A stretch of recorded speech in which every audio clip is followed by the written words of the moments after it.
All of that adds up, and it's a disincentive over time if government is the main driver, not free enterprise.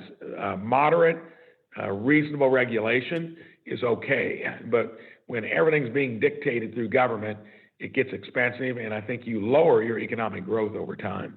The Small Business Rundown is the official podcast of the National Federation of Independent Business, the member-driven voice of small business.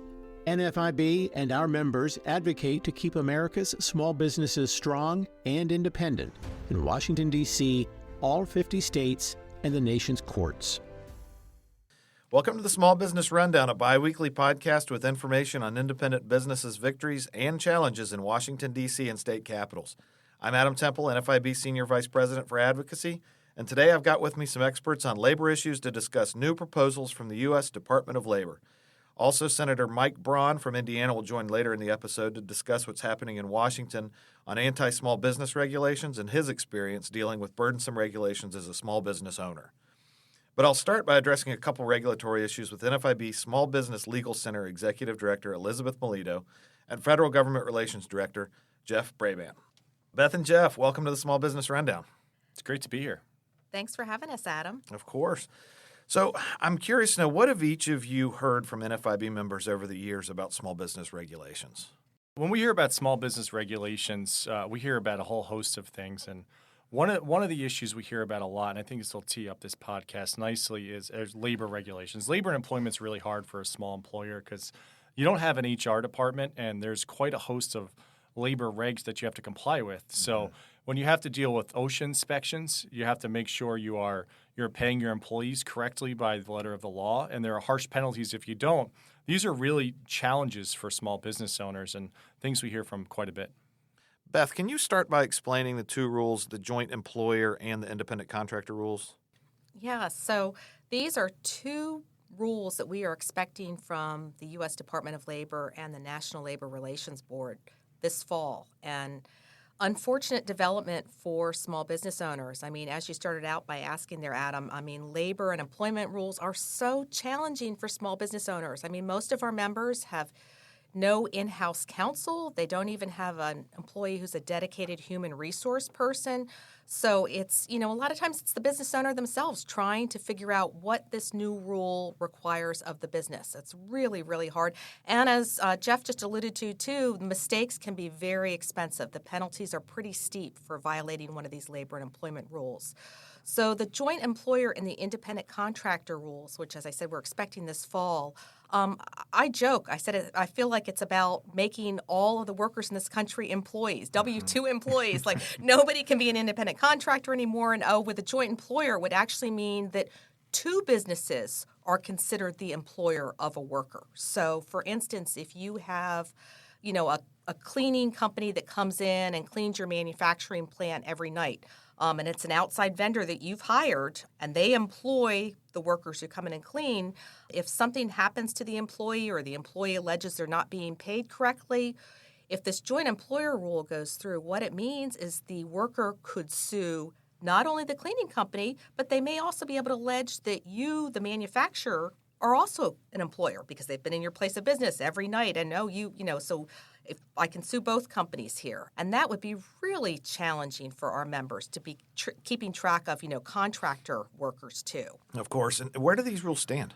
So we are expecting this independent contractor rule, which would make it more difficult to classify consultants and contractors as non-employees, or in other words, making more individuals employees, putting more people on your payroll, I say.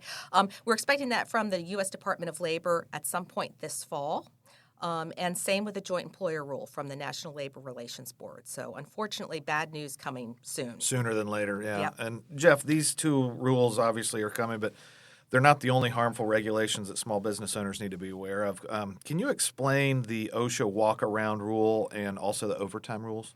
Sure. So the walk-around rule is a real interesting one, and it really doesn't pass the common sense test, which is concerning. And OSHA, by the way, the Occupational Safety and Health Administration, their job is to make sure that workplaces are safe. So they have health inspectors, right? They show up, make sure you have a safe workplace. What this would allow is OSHA to choose to accept third parties to come into your workplace. Could be a union rep, Could be someone from an advocacy organization with an agenda to come into your workplace and do these inspections, which can be problematic for a number of reasons, Adam. And how about overtime rules?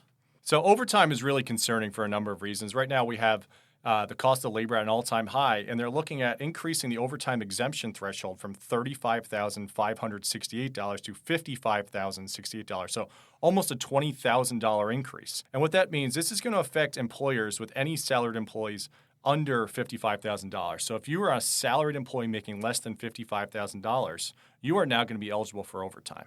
And what do these changes mean for small businesses? Either the rules that you talked about, Beth, or these regulations? Sure.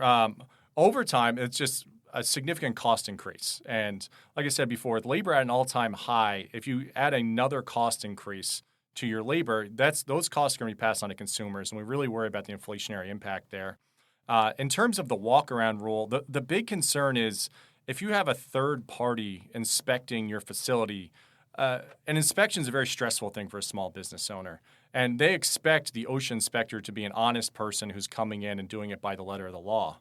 When you bring in someone who has nothing to do with OSHA, who doesn't have an obligation to the law to come in and do inspections, there's concerns about, I don't want to say funny business, but is there potential union recruitment? Is there someone who has an axe to grind? Or are there things that can go not to the letter of the law that can be very concerning for small business owners? Yeah. And did you want to shed any more light on the impacts of the two rules that you talked about?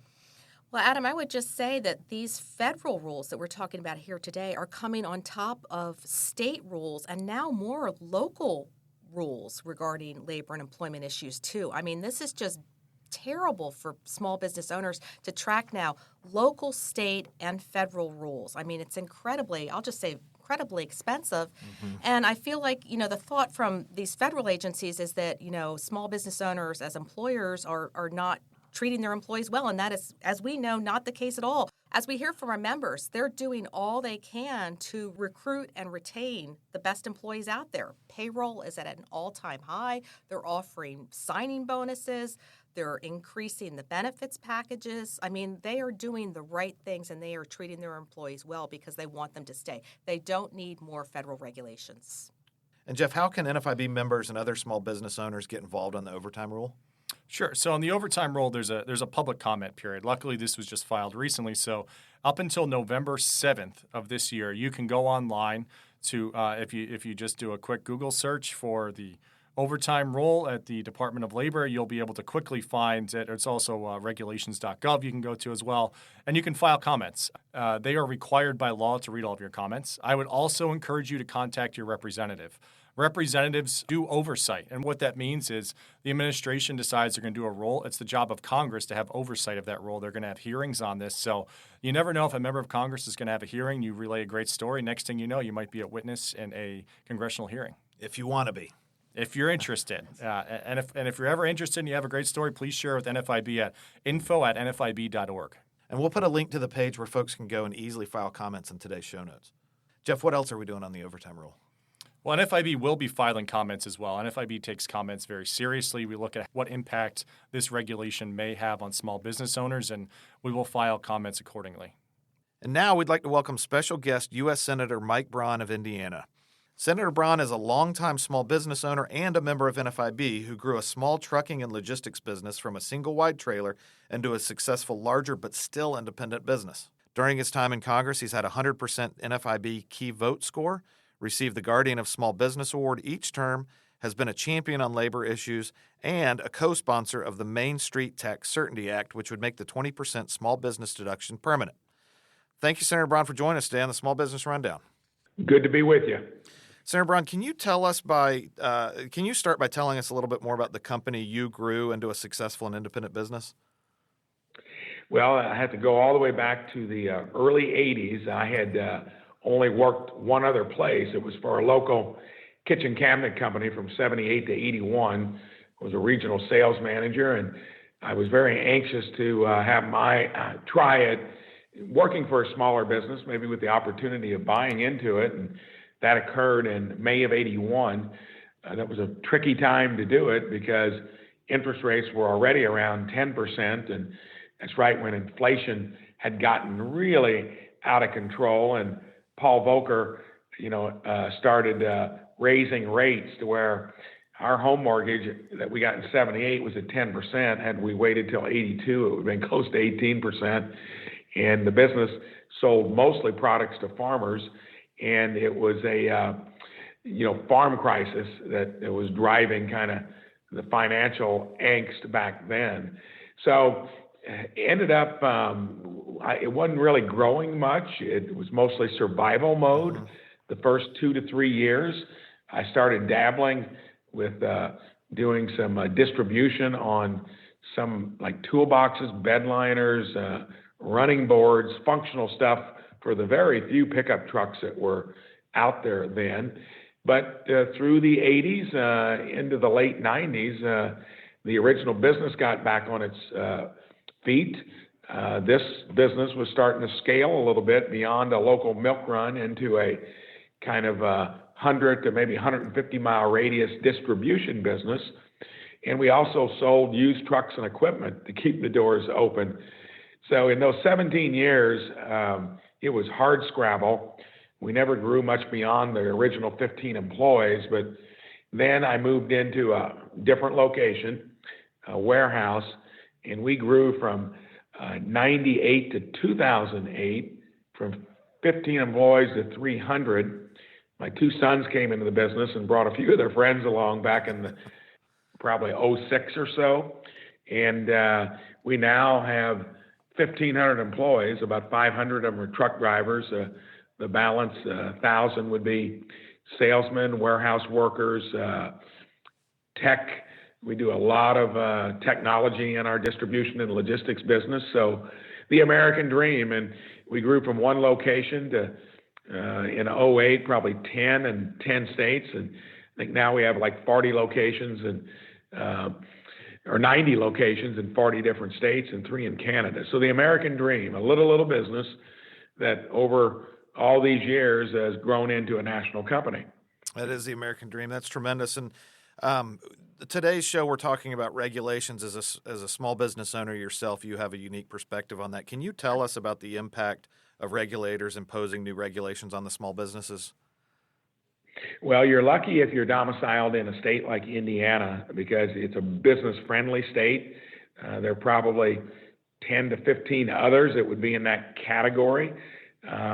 We got to California about 12 years ago, and that place is worse than the federal government when it comes to regulations. And we had some real decisions to make. Can we compete profitably in that market? And we still found ways to do it, but I can tell you if government, federal or state, becomes too overbearing, it definitely weighs in on your ability to grow, create jobs, all of that. And I do think there'll be a gravitation for businesses once you scale to maybe go to places where there's less of it. Sadly, if you're in some place and you're still a small business, my wife's had a store in our downtown. It'll be 45 years this September, a home accessory and gift store. But again, we're in Indiana, so that's a blessing. All of that adds up, and it's a disincentive over time if government is the main driver, not free enterprise. Moderate, reasonable regulation is okay, but when everything's being dictated through government, it gets expensive, and I think you lower your economic growth over time. Mm-hmm. We've seen it time and again. Some of the regulations specifically that we're talking about come from the Department of Labor, the independent contractor restrictions, the overtime exemption threshold being doubled, the joint employer rule, and OSHA's walk-around rule. You're a leader on the Senate Health, Education, Labor, and Pensions Committee. In your opinion, what kind of impact will these rules have on small businesses? Well, every one of them will have a negative impact. Let's look at independent contractors. That would be the gig economy. Any individual that constitutes a business, you've got the PRO Act, which was a piece of legislation that, thank goodness, is not going to go anywhere. But when they can't legislate, they'll do it administratively through an executive order or a ruling. So you can't consider yourself out of the woods. Doubling the overtime exemption. I mean, that did increase under the Trump administration, I think from like maybe 27,000 up to 37, and I think they want to take it into the mid to high 50s. That'll eliminate a bunch of jobs again. In our own company, we've got some wonderful jobs that pay an excellent amount for, say, 3.5 days of work on a delivery route. And then if you have to take it up to that level, it'll probably eliminate the jobs.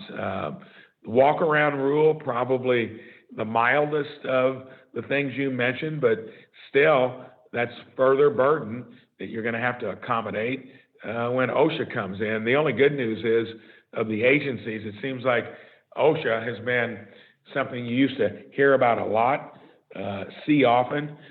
Most of the weaponization I've noticed as a senator, and even still keeping a track on our business, is through the EPA, or like Waters of the U.S. It impacts farmers and land developers, and none of this plays into where you're making it easier to enterprise and create jobs. And it goes beyond what would be called reasonable regulation. Senator Braun, how are the small business allies that are in Congress, like yourself, fighting back against these regulations?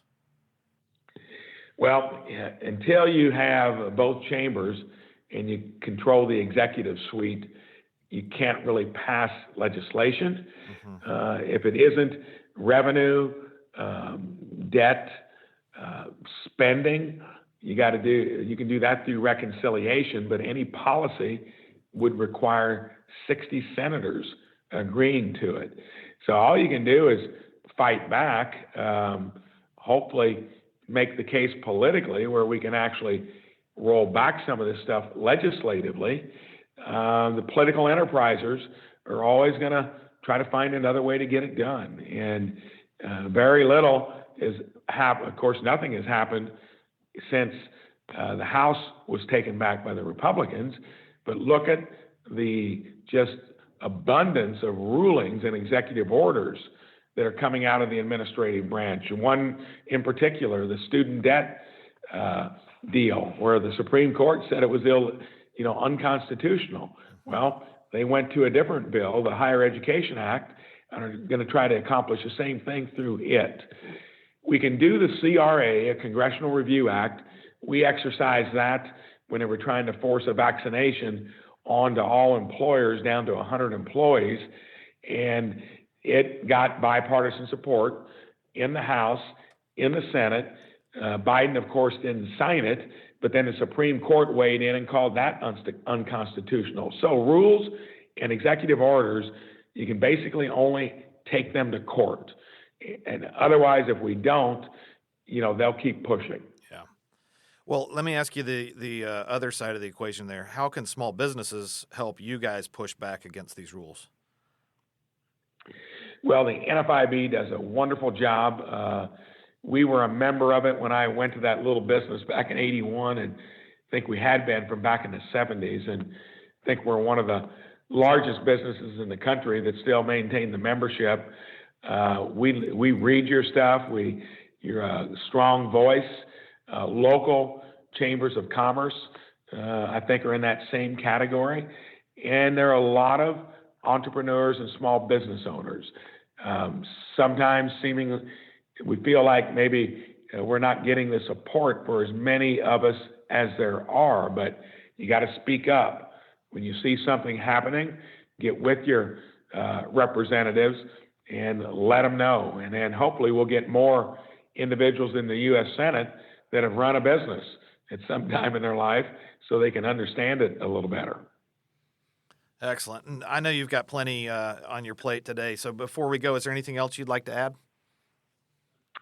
No, I think we're at a critical juncture in in our history. I never imagined that we'd ever run a federal government, produce policies that we were willing to borrow money from our kids and grandkids.